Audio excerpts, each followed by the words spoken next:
BSP को लेकर जो असमंजस की स्थिति थी वो आज पूरी तरह से क्लियर हो गई। मायावती के इंडिया गठबंधन में जाने को लेकर जो अटकलें लगाई जा रही थी उस पर पूर्ण विराम लग गया। बीएसपी सुप्रीमो मायावती ने अपने 68वें जन्मदिन पर यह साफ कर दिया कि 24 के चुनाव में वो एकला चलो की राह पर चलेंगी, यानी किसी के साथ बीएसपी गठबंधन नहीं करेगी। इसका मतलब साफ है कि उन्होंने कांग्रेस का ऑफर ठुकरा दिया है और अखिलेश यादव से जो उनकी तलखी थी वो अब और बढ़ने के आसार हैं। बीएसपी सुप्रीमो मायावती ने कहा कि गठबंधन के साथ चुनाव लड़ने पर साथ वाली पार्टी को ही फायदा होता है, इसीलिए बीएसपी अकेले चुनाव लड़ेगी। इस दौरान उन्होंने अखिलेश यादव पर भी बड़ा हमला बोला और कहा कि रंग बदलने वालों से सावधान रहना होगा। बीएसपी सुप्रीमो का ऐलान, क्या टूट गया इंडिया गठबंधन के अरमान?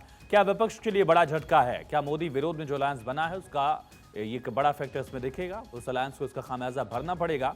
क्या असर इसका उत्तर प्रदेश की राजनीति में होगा? हमारी पार्टी देश में जल्दी ही घोषित होने वाले लोकसभा के ये आम चुनाव यहाँ गरीबों एवं उपेक्षित वर्गों में से विशेषकर दलितों, आदिवासियों, अति पिछड़े वर्गों, मुस्लिम व अन्य धार्मिक अल्पसंख्यक समाज के लोगों के बलबूते पर ही पूरी तैयारी व दमदारी के साथ अकेले ही लड़ेगी। अपने इस अनुभव को भी खास ध्यान में रखकर हमारी पार्टी लोकसभा के ये आम चुनाव अकेले ही लड़ेगी तथा देश की जातिवादी, पूंजीवादी, संकीर्ण व सांप्रदायिक सोच रखने वाली सभी विरोधी पार्टियों से अपनी दूरी बना के रखेगी। विपक्ष के इंडिया गठबंधन को लेकर जिस प्रकार से सपा मुखिया ने एक सोची समझी रणनीति के तहत बीएसपी के लोगों को गुमराह करने के उद्देश्य से कुछ ही घंटों के अंदर बीएसपी प्रमुख के प्रति। तो सुना आपने, बीएसपी सुप्रीमो मायावती ने अपने 68वें जन्मदिन पर यह साफ कर दिया कि वो ना तो एनडीए में शामिल होंगी, ना ही इंडिया गठबंधन के साथ वो चुनाव 24 का लड़ेंगी। एक बड़ा हमला उन्होंने अखिलेश यादव पर भी बोला, निशाना साधा, कहा रंग बदलते हैं। इन तमाम पहलू को लेकर हमारे साथ चर्चा के लिए खास मेहमान जुड़ गए, उनका तारुफ आपसे करा दें। अरविंद सिंह जी बीजेपी के नेता, चंद्रमोहन शर्मा जी नेता कांग्रेस के, अखिलेश कटियार जी प्रवक्ता समाजवादी पार्टी के और सौरभ दुबे जी राजनीतिक विश्लेषक। आप सभी का बहुत स्वागत है। अखिलेश जी, पहला सवाल आपसे ही, क्या समाजवादी पार्टी और इंडिया अलायंस के लिए चुनौती उत्तर प्रदेश में बढ़ेगी क्योंकि बसपा अकेले चुनाव लड़ने वाली है? नहीं, मुझे ऐसा नहीं लगता है, क्योंकि अब पूरे उत्तर प्रदेश में ये बात साफ हो गई है कि दलित, पिछड़ों, अल्पसंख्यकों के मुद्दों को लेकर अगर कोई संघर्ष मैदान में कर रहा है तो माननीय अखिलेश यादव जी कर रहे हैं। पीडीए का मुद्दा, आरक्षण का मुद्दा। अब एक चीज यहाँ पे और साफ हो गई है कि एक तरफ आरक्षण विरोधी है, एक तरफ आरक्षण समर्थक है, एक तरफ संविधान को मानने वाले हैं, एक तरफ संविधान को नकारने वाले हैं, एक तरफ जाति जनगणना कराना चाहते हैं, एक तरफ नहीं कराना चाहते हैं। अब बहन जी को ये फैसला करना है कि जहां उत्तर प्रदेश जिस राज्य में दलितों पे उत्पीड़न करने में जो राज्य 1 नंबर पे है, वहां की सरकार उसे रोक नहीं लगा पा रही है, उसके खिलाफ अगर इंडिया गठबंधन उसे रोकने के लिए 24 में जा रहा है, उसमें बहन जी को साथ देना चाहिए, ये फैसला लेना चाहिए बहन जी को। ठीक है, चंद्रमोहन शर्मा जी, कांग्रेस कैसे देख रही है? क्योंकि कांग्रेस के प्रभारी जो है उनकी तरफ से खुद कहा गया था, अरुण पांडे की तरफ से बातचीत चल रही है, लेकिन अखिलेश यादव की पार्टी की तरफ से जो शब्द कहे गए, शूल जैसे शब्द, उसका एक बड़ा फैक्टर यहां पर दिख रहा है। मायावती के बयान में वो रिफ्लेक्ट हुआ। देखिए, आज देश को जो संविधान बचाने के लिए जिस गठबंधन की जरूरत थी वो इंडिया गठबंधन था, और देश की सभी पार्टियों को, चाहे वो रीजनल है जहां पर भी है, उनको इस गठबंधन के अंदर आना चाहिए। और इंडिया गठबंधन के अंदर मायावती जी अगर नहीं आना चाहती तो ये एक अच्छा डिसीजन देश के लिए नहीं है और ना ही यूपी की जनमानस के लिए है, क्योंकि मायावती जी एक स्तंभ रहती हैं। ऐसा अचंभित भी नहीं है कि मायावती जी का मना करना लगभग अनुमानित भी था कि शायद वो इस बात को ना आए, जैसा वो पीछे कई वक्त से लगातार पॉलिटिक्स करती आ रही थी।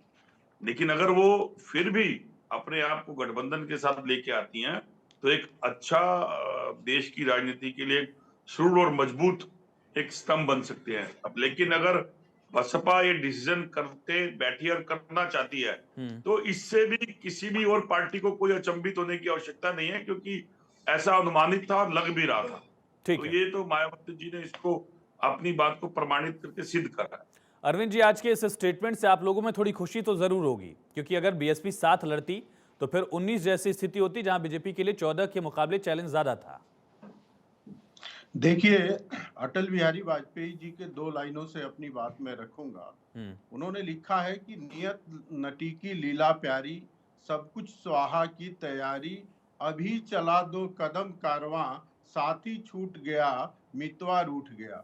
जब से ये इंडी गठबंधन बना है, तब से इसके साथ चलने की खबरें कब आती है और बिखरने की खबरें रोज सुनाई देती है। और इसके पीछे कारण ये है कि जिस गठबंधन का कोई न नियत हो, न कोई नेता हो, न कोई कॉमन मिनिमम प्रोग्राम हो, और उसका आधार केवल भ्रष्टाचार से बचना और परिवारवाद को आगे बढ़ाना हो, उस गठबंधन की चलने की संभावना शुरू से ही क्षीण होती है। हमारे मित्र समाजवादी पार्टी के दलितों की बात कर रहे थे कि जो इनका अखिलेश जी के नेतृत्व में जो अभियान चल रहा है, पीडीए बना है, उसमें दलितों को भी आगे ले जाएंगे।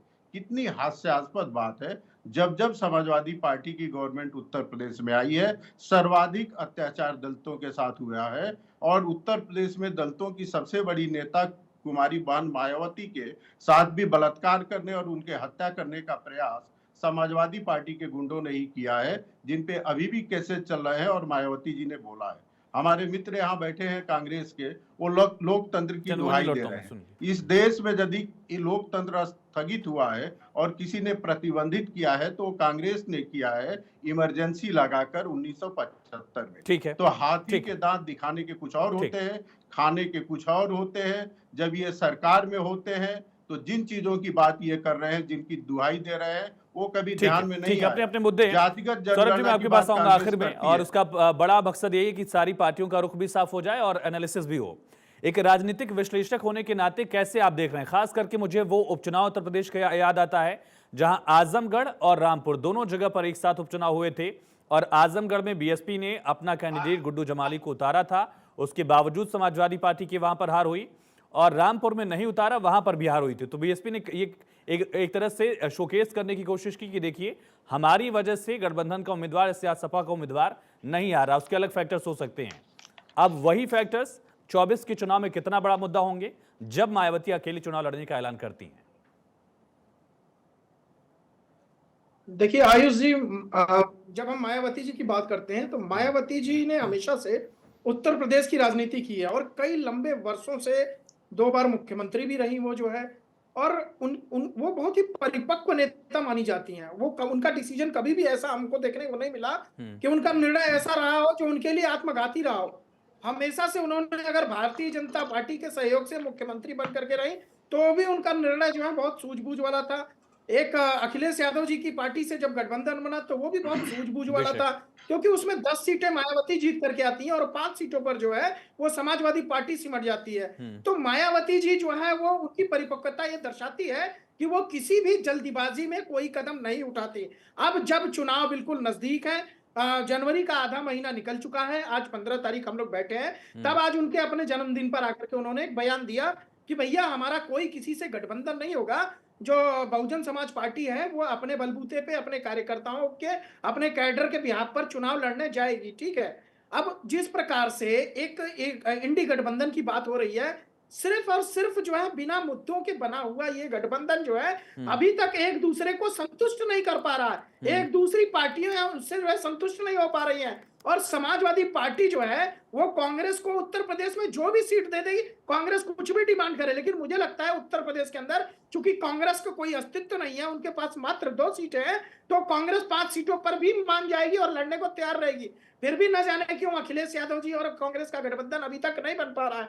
और जहां तक बसपा है, क्या ये बड़ा फैक्टर है कि कांग्रेस से बात हो रही थी, जबकि कांग्रेस एक मेजर स्टेक होल्डर नहीं है यूपी में? समाजवादी पार्टी और बसपा में बातचीत हो ही नहीं पा रही थी, क्योंकि समाजवादी पार्टी के पास एक बड़ा स्टेक है, बड़ा जनाधार है बजाय कांग्रेस के, और 2 बड़ी पार्टियों में बात नहीं बन रही थी।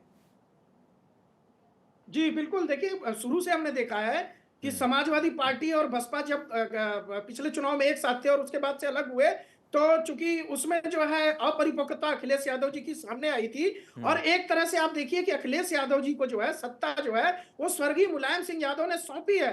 अखिलेश यादव जी बहुत माहिर नेता नहीं है, वो जनता के द्वारा ठीक चुने गए है, बहुत ठीक बड़े है। नेता अखिलेश नहीं। जी, इसे कैसे देख रहे हैं आप? एक क्योंकि कैडर बसपा बनाया डेंट गया है। नहीं करेगी, ये तो कोई मानने को तैयार ही नहीं। कोई भी ये कह देगा कि बीएसपी का जो नहीं। अकेले चुनाव लड़ने का फैसला है उसका नुकसान इंडिया अलायंस को ही होगा। ये जो बिल्कुल, राजनीतिक निश्चित रूप से विश्लेषण कर रहे हैं ठीक है, सौरभ अखिलेश जोशी जी, जी, हाँ ठीक ठीक। मुझे लगता है क्योंकि अखिलेश यादव जी को जो वोट 2022 में पड़े हैं, अब तक समाजवादी पार्टी को सबसे ज्यादा वोट है। अपरिपक्वता जैसा शब्द आप जैसे समझदार आदमी से मैं उम्मीद नहीं करता हूं कि आप एक चैनल पे एक विश्लेषक की जगह बैठे हुए हैं। और जो मैं हमारे समाजवादी नेता का पार्टी व्यवहार था की बात नहीं आज कर रहा हूं। तक, मैं स्वर्गीय नहीं आप मुलायम मुझे सिंह बोलने दीजिए, यादव मैंने जी आपके भी साथ में मुझे बीच में बोला नहीं तो मैं ठीक है, ठीक है सौरभ जी, सुन लेते हैं। ठीक है अखिलेश जी, बात पूरी करिए, बोलिए। जी चुपचाप सुनिए। ठीक है, बोलिए। हाँ, अनिल जी बोल रहे थे सपा के गुंडे। अरे अनिल जी, आपके नेता जो बड़े नेता है, बड़े पदों पे है, वो सजा याफ्ता है। गुंडे सपा के नहीं है। गुंडे किसे कहते हैं? जिनको न्यायालय ने सजाएं दी है, जो जेल काटे हैं, जो जेल बदल रहे, वो गुंडे हैं। इसलिए टीवी चैनल पे हम मर्यादित भाषा का इस्तेमाल ठीक है। करें। अखिलेश जी, मेरे सवाल का दूसरी जवाब बात- दीजिए। बीएसपी अगर अकेले लड़ रही है, इसका नुकसान इंडिया अलायंस को नहीं होगा, ये कैसे माना जाए? इस समय और तीसरी बात जो अनिल जी ने कही, मैं उस मुद्दे पे भी आता हूं। आपका कोई मुद्दा नहीं है, अडानी अंबानी को लाभ पहुंचाना आपका मुद्दा है। आयुष जी, एक जरा नेता ये का हम महिमा तस्वीरें भी मंडित दिखा रहे हैं, करना राहुल आपका गांधी मुद्दा की है। न्याय यात्रा की जो आज की तस्वीरें हैं, ये आप लाइव तस्वीरें देख पा रहे हैं। लेकिन अखिलेश जी, सवाल मेरा जो था, बीएसपी का नुकसान आपको नहीं होगा, इसकी क्या गारंटी है? अखिलेश जी, नहीं, अरविंद जी रुकिए, अखिलेश भाई सुनिए ना, अखिलेश भाई, अरविंद जी रुकिए, अरविंद जी बारी बारी से अपने टाइम में बोलिएगा। अखिलेश जी, जो मेरा सवाल था, बीएसपी अगर अकेले लड़ेगी, जो पार्टी 10% सीटें 10% वोट शेयर जिसका हो, उसका नुकसान इंडिया अलायंस को क्या नहीं होगा? और मैंने आजमगढ़ का एग्जांपल इस वजह से भी दिया क्योंकि वही आजमगढ़ है जहां आपने बस विधानसभा चुनाव में सारी की सारी सीटें जीती थी, 10 की 10 सीटें। उसी जगह पर जब लोकसभा का उपचुनाव हुआ तो आपको मुलायम सिंह यादव की कभी सीट रही, वो सीट आपको गंवानी पड़ी। उसका बड़ा असर आप देख रहे हैं कि बीएसपी जब अकेले लड़ती है या अलग लड़ती है तो उसका नुकसान आपको होता है। आयुष जी, बाई इलेक्शन अलग है, इस समय देश के इलेक्शन है और ये भारतीय जनता पार्टी विधानसभा का बाई इलेक्शन थोड़ी था, लोकसभा का ही बाई इलेक्शन था ना अखिलेश जी। जी लोकसभा का था, लेकिन वो बाई इलेक्शन था। सबको पता था जनता को कि ये एक अलग एंगल है, लेकिन इस बार चलिए मैं रोक रहा हूं।